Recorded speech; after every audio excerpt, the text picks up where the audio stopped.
Well, hey there everybody, it's Carpo, sitting here with a cup of evening tea and making a video. This video is going to be about art, and the reason why I'm making this video is because I just settled down to watch a movie with my son. He's 5, and he's really into storms and weather, so we just finished watching a movie. I went on Netflix, searched the word storm, and picked the worst movie I could find. Because knowing that it was the worst movie I could find, it probably wouldn't be too violent, and it would probably be rather, action-packed and whatnot. Yes, he's 5, but sure, we watch TV, we watch movies. I don't play the, no television game with my kids, because I know the psychology says that later they're just going to want it twice as bad. So anyway, I looked it up and I found this movie. It was called 500 Mile Per Hour Storm. Now, if the title doesn't give it away, the movie was horrible. In fact, it was probably the worst movie I have seen in years. I don't really watch very many movies, that's probably why. I'm utterly disappointed by most movies I watch. And I've seen all the good ones, at least a lot of the good ones, and a lot of the underground movies that have been considered very artsy and whatnot. You know, I'm still a big fan of Matrix. I love that movie. Pulp Fiction was one of my favorites, you know. Yeah, it's violent and it's vulgar, but that's the sense of humor I had as a kid. Violent and vulgar.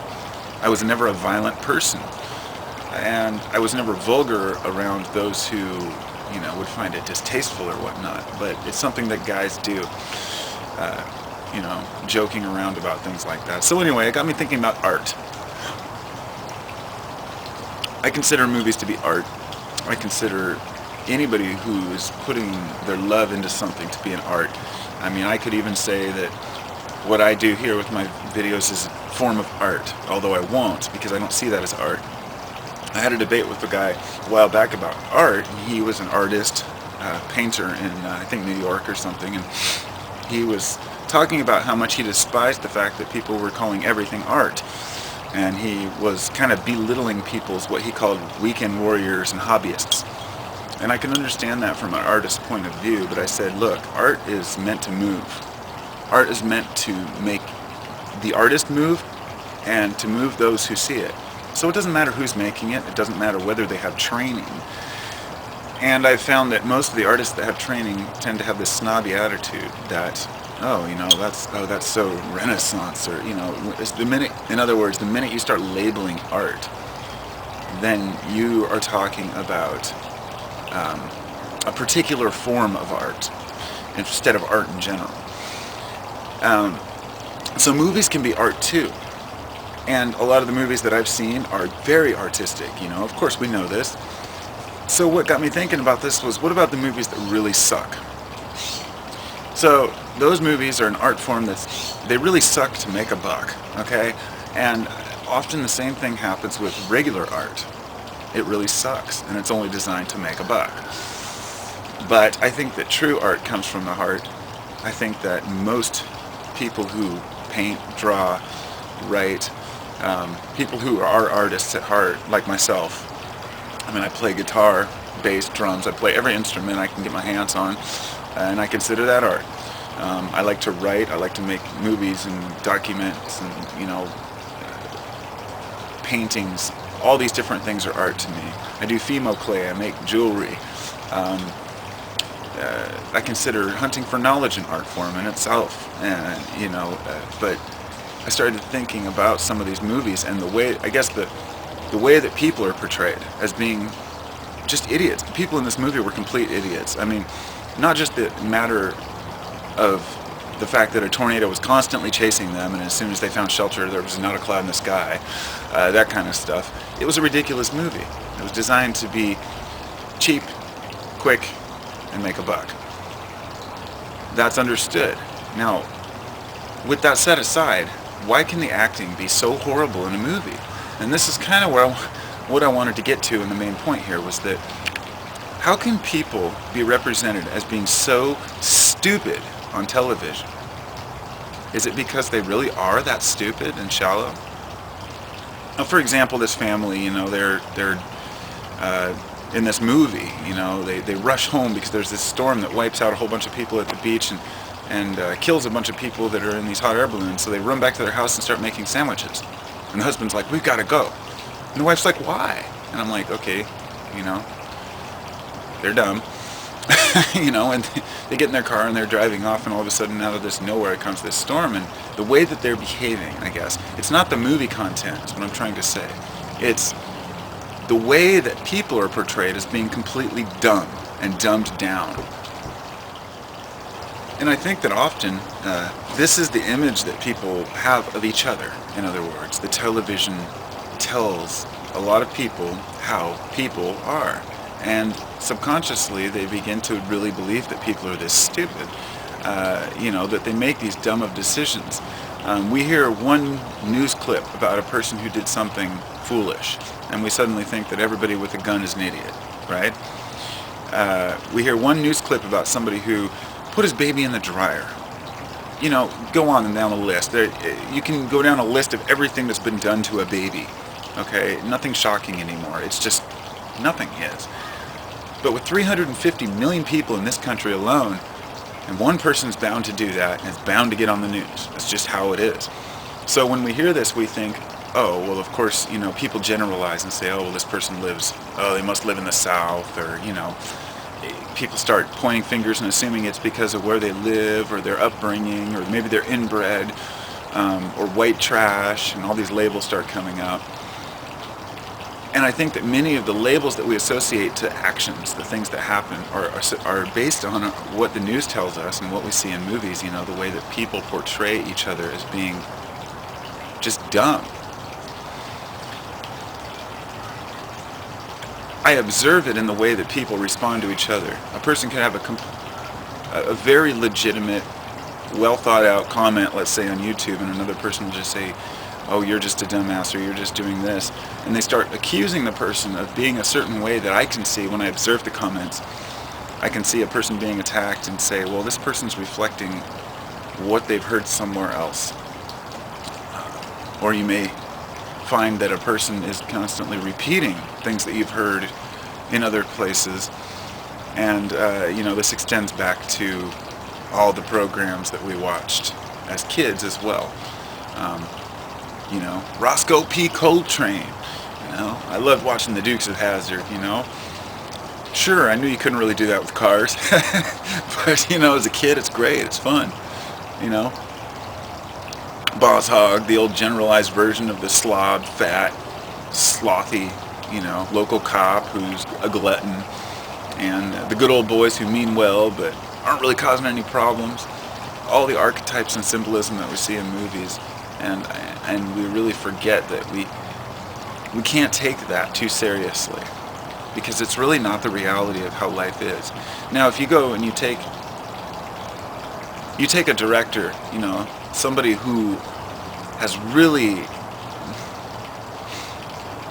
well, I won't get into the particular names. I can't even think of them off the top of my head, but some of my favorite, you know, directors, some of the movies that have been made as sequels that haven't even been known to be, or like the trilogies that haven't been known, like 2001 and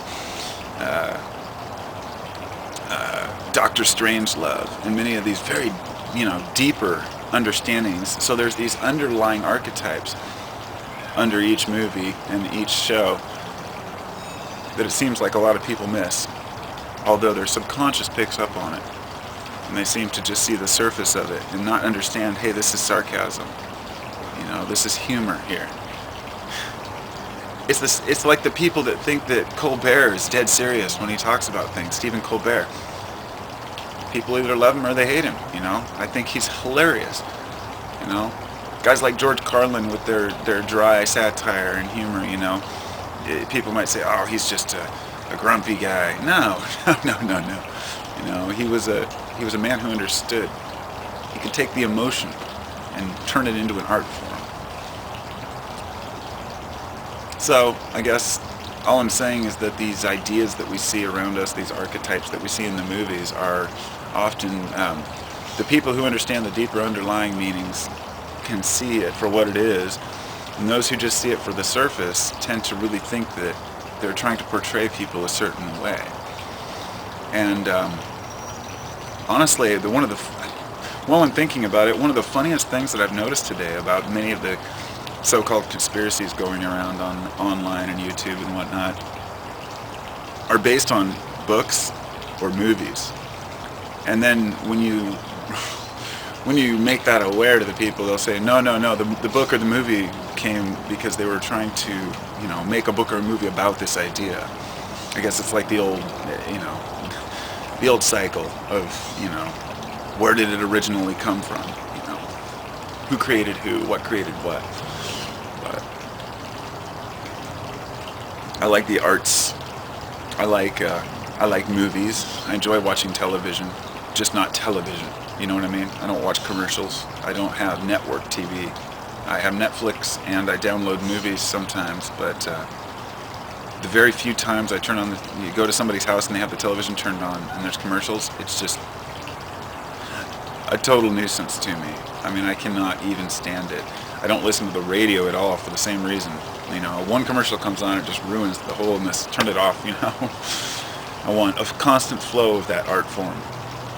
Music is a major art form, so for me in my life, I have to have a consistent flow of music at all times.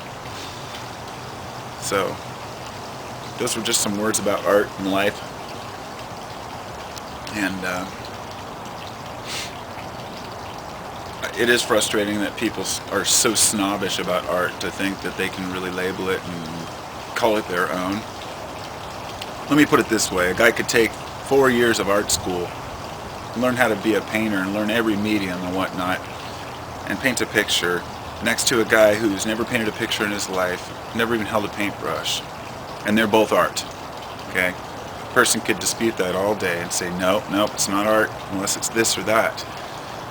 But it has nothing to do with the education behind it. It's the expression and the intention behind the person.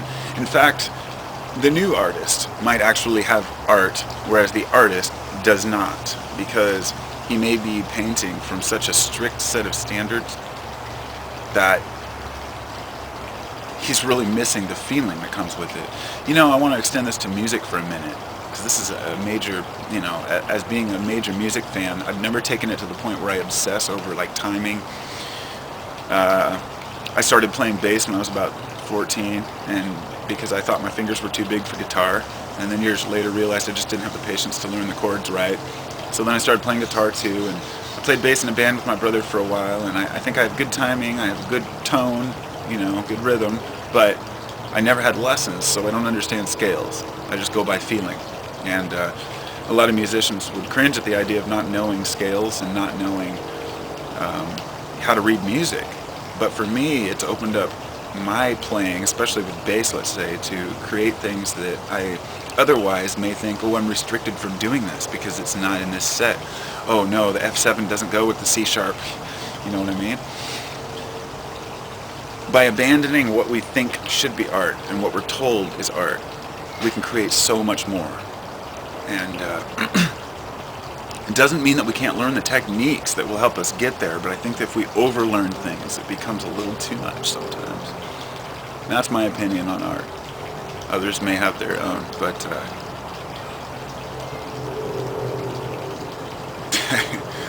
somehow I went from art to talking about this movie to art, but I guess it was because I was thinking about art in the movie and the fact that just like a movie being made for a few bucks, art can be too.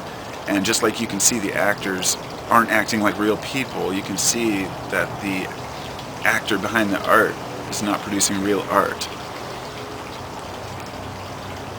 Maybe I could take Stephen King, for example, a great horror author that people joke around about because he's kind of just let's throw in a few of these and a few of those. I don't read Stephen King. I'm just saying what other people say about him, that he's kind of just throwing things together because his art has become so he's done everything. He's written so many books, it's just, and I think an artist gets to that point in music and painting and anything where they kind of hit the end of their art. It's time to expand your horizons and go to a new art form. So, thumbs up, everybody. Take on a new art form today. It's awesome. Don't be scared off. There's nothing worse than when a person says that I'm not an artist or I just don't have any talent. Bullshit. You have to cultivate that talent. everybody has it. It's all about loving what you do. Namaste.